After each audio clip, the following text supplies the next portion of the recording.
Hello my dear friends, आप सभी का स्वागत है ऑनलाइन शिक्षण यूट्यूब चैनल पर। दोस्तों, आप सभी लोगों को ये इन्फॉर्मेशन मैं ऑलरेडी दे चुकी हूँ कि 9 फरवरी से आप सभी की परीक्षाएं जो है वो शुरू हो गई है, सेकंड, थर्ड और फोर्थ सेमेस्टर की। अब दोस्तों, ऐसे में आप लोगों का कन्फ्यूज़न ये बना हुआ है कि मैम स्क्रूटनी के फॉर्म भी साथ भरे जा रहे हैं और इधर बैक वाले जो फॉर्म है वो भी साथ में भरे जा रहे हैं। तो फिर क्या करें, स्क्रूटनी का फॉर्म भरे या बैक का फॉर्म भरे या दोनों भरना पड़ेगा, कैसे करें? तो दोस्तों, इसका सबसे सीधा साधा एक यहाँ पर मैं आपको क्लियर कर देती हूँ कि देखिए, बहुत सारे प्रशिक्षुओं का ये भी प्रश्न था कि मैम ये बताइए पहले स्क्रूटनी में कितने नंबर तक बढ़ जाते हैं और कितनी श्योरिटी है। तो मैं आपको दोस्तों बता दूं कि केवल 1% श्योरिटी है या 1% ही चांसेस ऐसे हैं कि आपके नंबर बढ़ाए जाए। ठीक है, तो आप लोगों को देखिए, इससे पहले भी बहुत सारे बच्चों ने स्क्रूटनी का फॉर्म भरा है, इससे पहले जिनकी बैक आई थी। तो उनमें से कुछ ही ऐसे आप कह सकते हैं कि जिसकी किस्मत अच्छी होती है उसका कहीं 2-4 नंबर बढ़ जाते हैं। ऐसा सबके साथ नहीं होता, सबके स्क्रूटनी में मार्क्स को नहीं बढ़ाया जाता।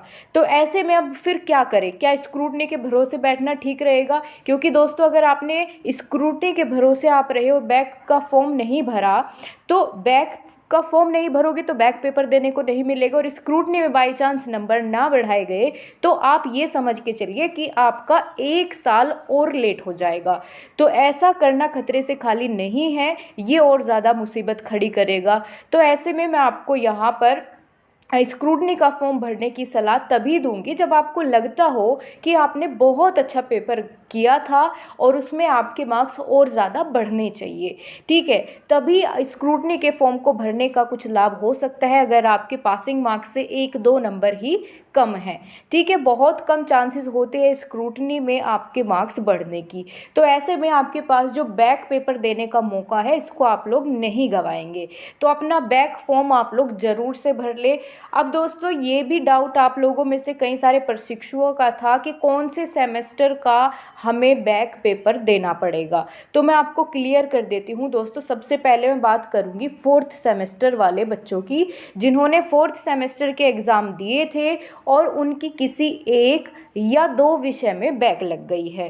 ठीक है, और उनका अभी थर्ड सेमेस्टर का रिजल्ट भी रुका हुआ है। वो इसी वजह से नहीं आ रहा है, जब आप इन 2 या 1 जिस भी सब्जेक्ट में आपकी मान के चलो बैक है, उसका आपको अब मौका मिलेगा। जो 9 फरवरी से शुरुआत हो रही है एग्ज़ाम की, तो जब फोर्थ सेमेस्टर के एग्ज़ाम कराए जाएंगे तो आपको सिर्फ फोर्थ सेमेस्टर के इन बैक पेपर के ही एग्ज़ाम देने पड़ेंगे। जब आप इसको क्लियर कर लेंगे तो इसके रिज़ल्ट के बाद आपका थर्ड सेमेस्टर का प्रमोट रिज़ल्ट जो है वो जारी कर दिया जाएगा। तो यानी आपको सिर्फ इस बैक पेपर की ही तैयारी करनी है जिस विषय में आपकी बैक लगी है।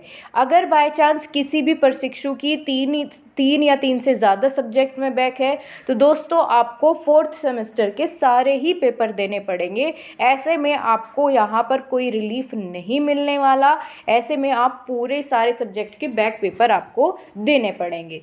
वहीं दोस्तों, मैं बात करूँ, मान के चलो जो सेकंड सेमेस्टर के प्रशिक्षु है, जो सेकंड सेमेस्टर में जिन्होंने सब विषय में अपना इस बार पास कर लिया है, हर एक विषय में अब वे बैक पास कर चुके हैं, उनको अब अपने थर्ड सेमेस्टर की तैयारी करनी है। उनके अब थर्ड सेमेस्टर के एग्ज़ाम होंगे। तो दोस्तों, जल्दी से आप लोग अपनी तैयारी को शुरू कर दीजिए। और वहीं एक और केस है आप सभी लोगों के बीच में कि जिसने सेकंड सेमेस्टर का बैक पेपर दिया था और उस सब्जेक्ट में उसकी फिर से बैक लग गई है, तो ऐसे में उसको कौन से एग्ज़ाम देने पड़ेंगे? तो दोस्तों, आपको इसी सब्जेक्ट का बैक पेपर भी देना पड़ेगा और इसके साथ साथ आपको थर्ड सेमेस्टर के भी सारे एग्ज़ाम देने पड़ेंगे।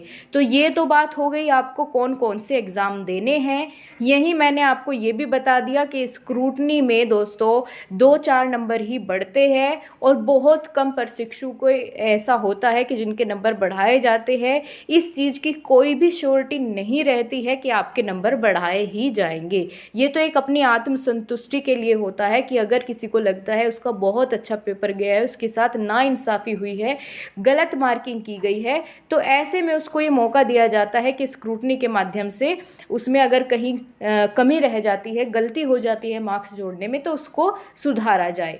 ठीक है, तो ये था स्क्रूटनी का चक्कर। आप लोग यहाँ पर सबको मैं एक बार फिर से बता दूँ, क्लियर कर लीजिए, बैक पेपर का फॉर्म सभी लोग अपना समय से भर लीजिए।